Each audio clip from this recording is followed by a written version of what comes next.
నమస్తే. మన గాంధీగిరి వార్తలకు స్వాగతం. రామగుండం పారిశ్రామిక ప్రాంత రౌండప్. ఈరోజు గాంధీగిరి అందిస్తున్న ప్రత్యేక వార్తలు చదువుతున్నది దయానంద్ గాంధీ. వార్తల్లోని ముఖ్యాంశాలు. లఘు చిత్ర షూటింగ్ ప్రారంభం. ఘనంగా సిపిఐ ఆవిర్భావ వేడుకలు. ఓల్డ్ అశోక్ స్థలంలో యూట్యూబ్ నటులు. వివరాలు. ఈ రోజు గాంధీగిరి వార్తలను సమర్పిస్తున్నది శ్రీకాంత్ కంటి దవాఖానా. కోల్బెల్ కు కంటిపాప. అన్ని వర్గాలకు వెలుగు కిరణం. డాక్టర్ శ్రీకాంత్ సారథ్యంలో వైద్య సేవల్లో శ్రీకాంత్ కంటి దవాఖానా. ఏప్రిల్ 15 నుండి ప్రతి గురువారం ఉచిత వైద్య నేత్ర శిబిరం. కంటి పొరకు ఆపరేషన్ 5,000 రూపాయలకే చేయబడును.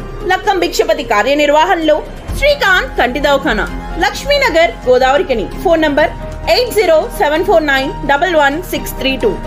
భారత కమ్యూనిస్టు పార్టీ ఆవిర్భవించి 99 సంవత్సరాలు పూర్తి చేసుకొని 100 సంవత్సరంలోకి అడుగు పెడుకుంటున్న సందర్భంలో సిపిఐ రాష్ట్ర సమితి పిలుపు మేరకు ఈరోజు పలు గనుల మీద ఏఐటీసీ శ్రేణులు కార్యక్రమాలను ఘనంగా నిర్వహించారు.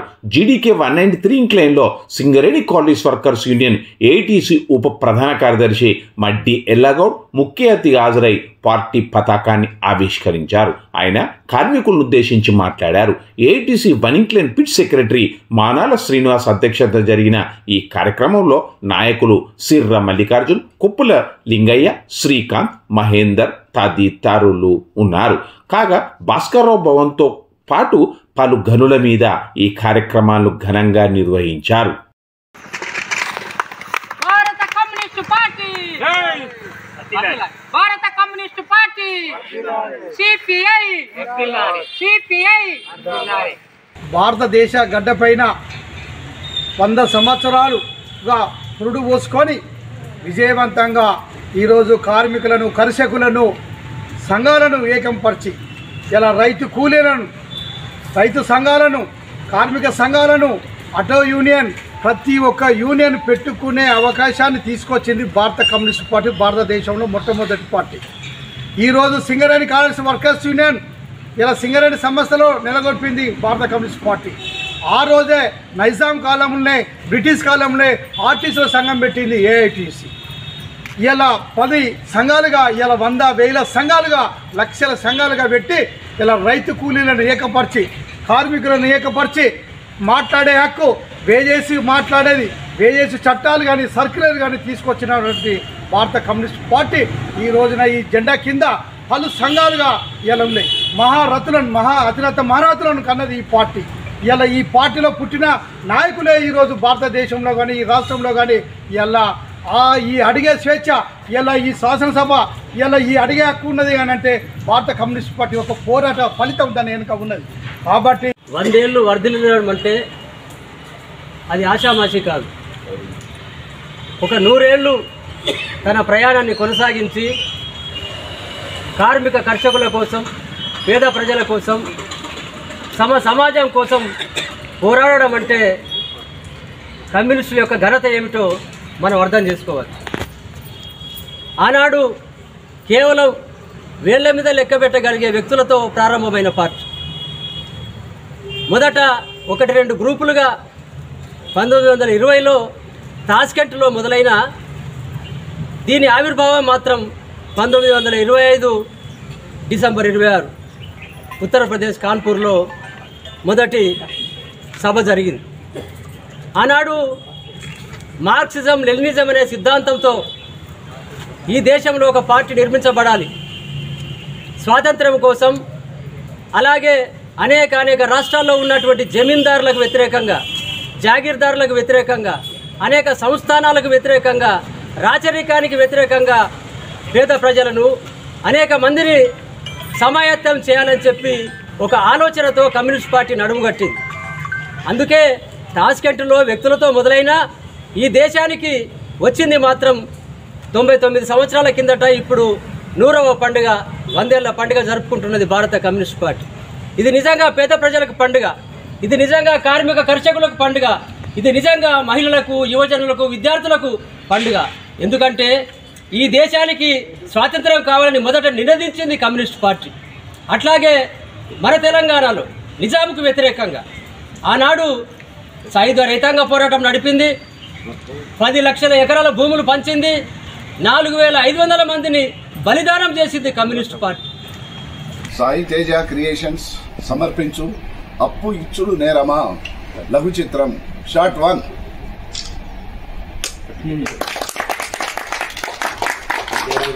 సందేశాత్మకం, సామాజిక మార్పుకు దోహదపడుతుందని, అటువంటి లఘు చిత్రాల చిత్రీకరణ అవసరమని పలువురు పేర్కొన్నారు.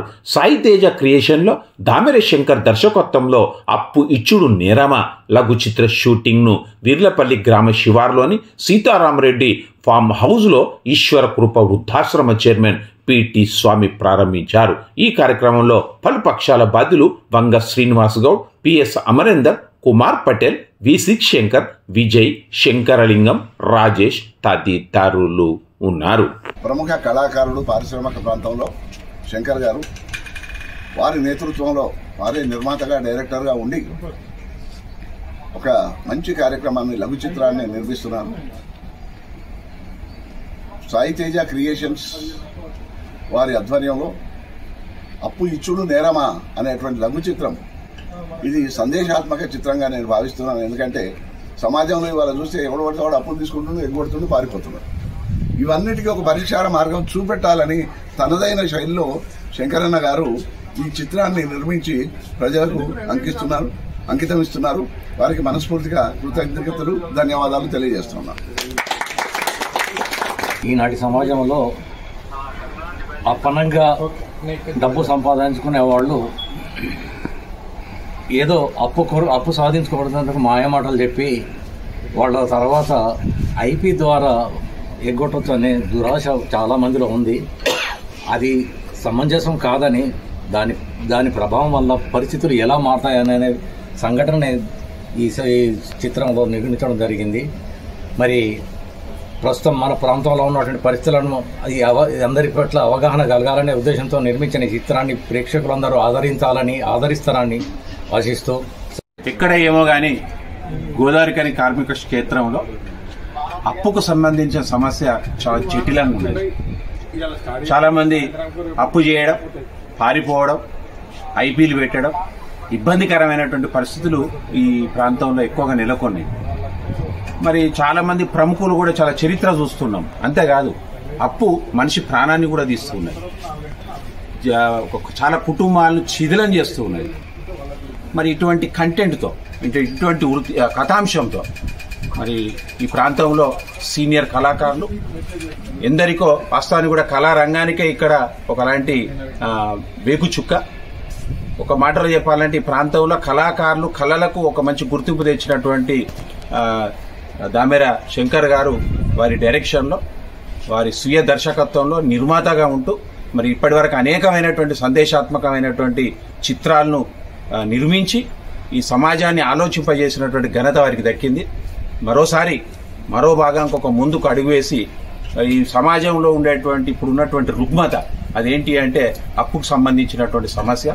మరి అప్పుకు సంబంధించినటువంటి ఎట్లా ఉండే, అప్పు ఇచ్చి ఇవ్వడం వల్ల ఎటువంటి ఇబ్బందులు ఉంటాయి, ఎటువంటి ఉపద్రవాలు ఉంటాయి, మానవుల మధ్య ఎటువంటి అనుబంధాలు దెబ్బతింటాయి మరి అన్నటువంటి ఒక ఇతివృత్తంతో మరి ఒక సొల్యూషన్ చూపిస్తూ, మరి అప్పు వల్ల ఇట్లాంటి ఇబ్బందులు ఉంటాయి, అప్పు ఇచ్చినా కూడా ఎట్లాంటి జాగ్రత్తలు తీసుకోవాలి అనేటువంటి విషయం మీద చాలా గొప్పటి కథాంశంతో నిర్మాణం అవుతున్నటువంటి ఈ చిత్రాన్ని తప్పకుండా ప్రేక్షకులు అందరూ ఆదరించాలి, ఆలోచింపజేయాలి. 10 మందికి ఈ లఘు చిత్రాన్ని చూపించాలి.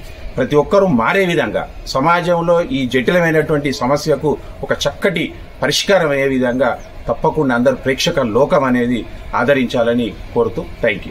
భారతరత్న మాజీ ప్రధానమంత్రి అటల్ బిహారీ వాజ్పేయి శత జయంతి సందర్భంగా రామగుండం నియోజకవర్గంలోని ఎన్టీపీసీ మండల శాఖ అధ్యక్షుడు మిట్టపల్లి సతీష్ ఆధ్వర్యంలో అన్నపూర్ణ కాలంలోని ప్రభుత్వ పాఠశాలలో శ్రమానుభవ శిబిరాన్ని నిర్వహించారు. ఈ సందర్భంగా పాఠశాల పరిసర ప్రాంతాల్లో ఉన్న చెత్త, పిచ్చి మొక్కలను తీసివేసి పరిశుభ్రం చేశారు. ఈ కార్యక్రమానికి ముఖ్య అతిథులుగా రామగుండం నియోజకవర్గ బీజేపీ ఇన్ఛార్జ్ కందుల సంధ్యారాణి, బీజేపీ రాష్ట్ర కార్యవర్గ సభ్యుడు మెరుగు హనుమంతు గౌడ్ హాజరయ్యారు.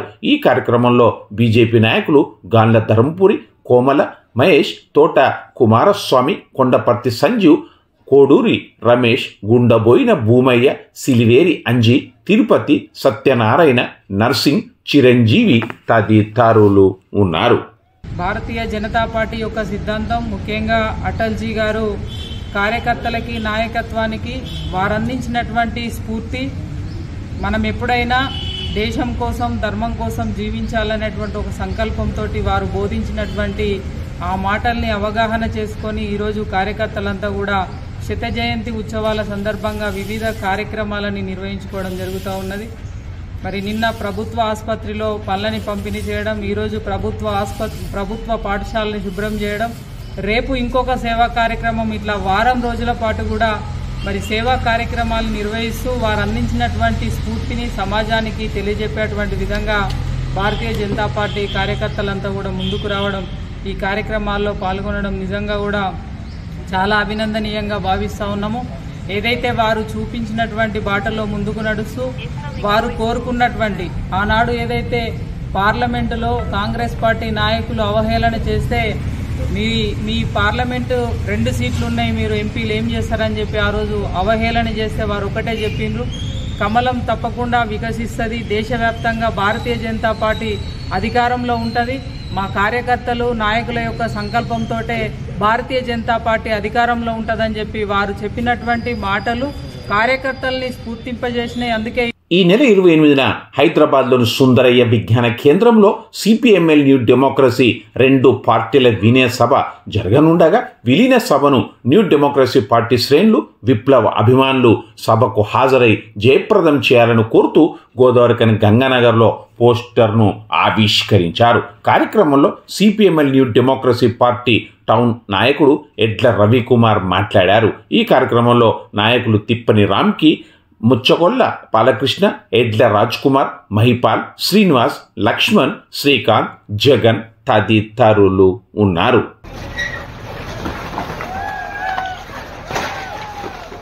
Telugu short film artist association బాధ్యులు ఈరోజు కూల్చివేసిన ఓల్డ్ అశోక్ టాకీస్ స్థలాన్ని సందర్శించారు. ఈ సందర్భంగా వారు మాట్లాడారు. వేముల అశోక్కు తమ మద్దతును ప్రకటించారు. ఇందులో తెలుగు షార్ట్ ఫిలిం అసోసియేషన్ అధ్యక్షుడు పాడుగోలు దేవేందర్ రెడ్డి, సంఘ బాధ్యులు గన్నవరం సుదర్శన్, ముడుపు శ్రీనివాస్, నిమ్మల శ్రీనివాస్, జవ్వాజి సునీత, తాడూరి మధుకర్, శ్రీ రామోజీ మధు, బి ఛట్న్యాసారి, కొమ్మ కుమార్, కొల్లూరి ప్రసాద్, తోట మహేష్, పున్నిపాదం, చిరాల మల్లన్న, శ్రీనివాసాచారి, గంగుల రాజేష్, గంగుల సత్యవతి తదితరులు ఉన్నారు.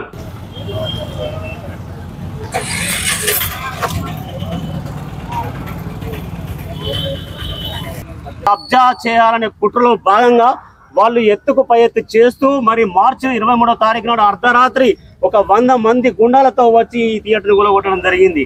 తర్వాత 10వ తారీఖు నాడు, ఈ నెల 10వ తారీఖు నాడు నా షాప్ నిర్వహించుకుంటే నా షాప్ను కూలగొట్టడం జరిగింది. ఇంత దౌర్జన్యం ఈ ఊర్లో జరుగుతూ ఉంది. మేము పాలకులను ఒక మంచి చేయడం కోసం ఎన్నుకుంటాం. నాకు ఒక చిన్న సమస్య సింగరేణిలో ఉంది. వాళ్ళు పర్మిషన్ ఇవ్వడానికి, మల్టీప్లెక్స్ కట్టడానికి పర్మిషన్ ఇవ్వడానికి జాప్యం చేస్తున్న క్రమంలో ఆ జాప్యాన్ని నువ్వు ఒక ఆయుధంగా వాడుకొని నన్ను నేలమట్టం చేయాలని ఒక కుట్ర పన్ని నన్ను ఈరోజు ఎట్టు కాకుండా చేశారు. మీరు ఇట్లాంటి పద్ధతులకు మీరు స్వస్తి చెప్పాలి.